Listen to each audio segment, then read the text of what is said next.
Bismillahirrahmanirrahim. Assalamualaikum warahmatullahi wabarakatuh. Syukur Alhamdulillah kita bisa berjumpa lagi di channel ini. Salawat dan salam selalu tercurahkan kepada junjungan kita Nabi Agung Muhammad Sallallahu Alaihi Wasallam. Allahumma sholli ala Sayyidina Muhammad wa ala ali Sayyidina Muhammad.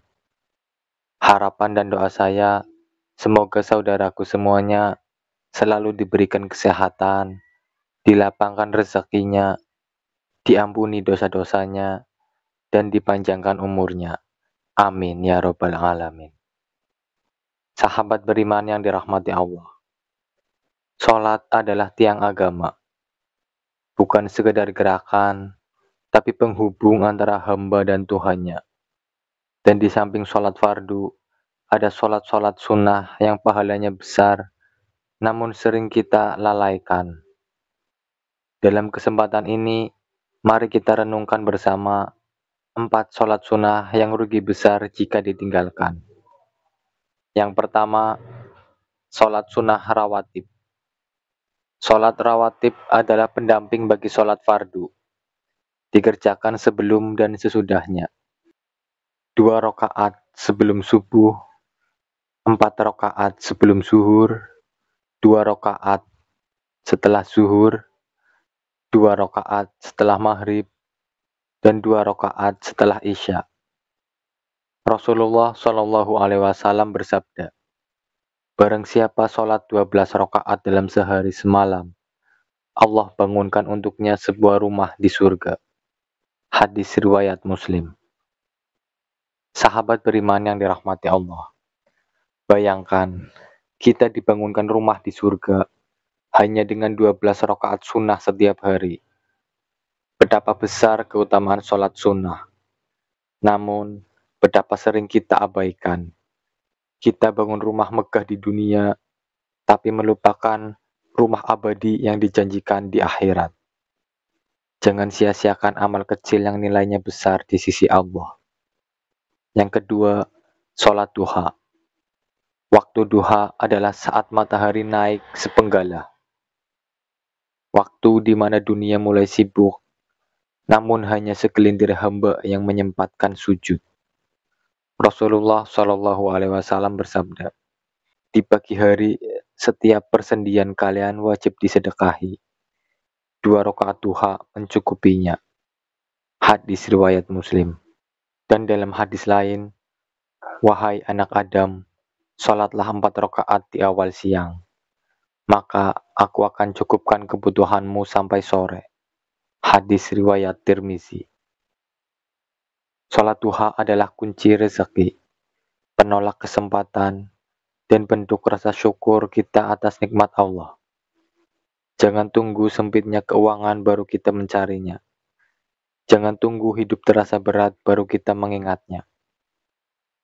Ketiga, sholat tahajud. Ini adalah sholat para pecinta Allah. Dikerjakan di sepertiga malam terakhir, saat semua manusia tertidur, namun seorang hamba bangun, berwudu, dan berdiri menghadap Robnya.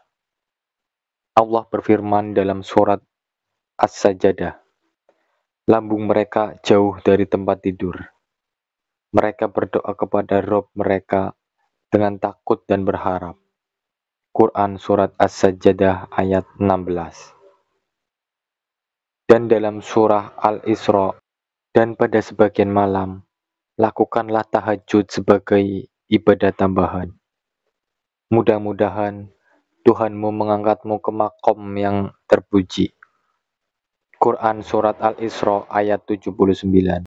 Makom Mahmud, derajat yang mulia, yang tidak dimiliki kecuali oleh mereka yang istiqomah di malam hari.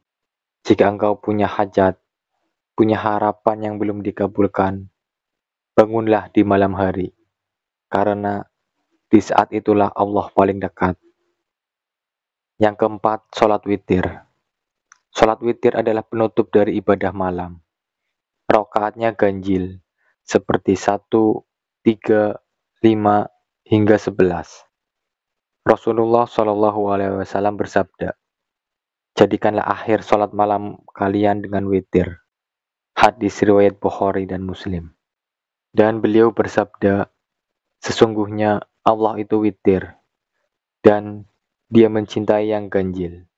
Maka kerjakanlah witir, wahai ahlul Quran. Hadis riwayat Tirmizi. Salat witir adalah penghormatan sebelum tidur, tanda cinta kepada Allah, penutup malam yang penuh makna. Jangan biasakan tidur tanpa witir, karena tidur yang ditutup dengan ibadah akan dibuka dengan ketenangan di hari esok. Sahabat beriman yang dirahmati Allah. 4 sholat sunnah ini, rawatib, duha, tahajud, dan witir, adalah bentuk cinta seorang hamba kepada Robnya.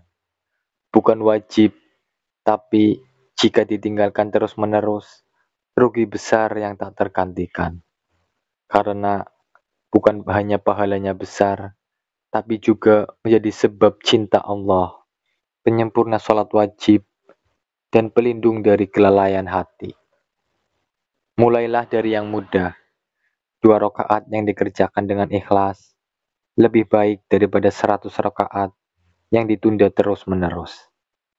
Semoga Allah menjadikan kita termasuk orang-orang yang ringan langkahnya menuju sajadah, yang rindu sholat seperti rindu bertemu kekasih, dan yang kelak dipanggil bersama para hamba yang dicintainya. Demikian yang bisa saya bagikan. Semoga bermanfaat untuk kita semua. Amin amin ya robbal alamin. Wassalamualaikum warahmatullahi wabarakatuh.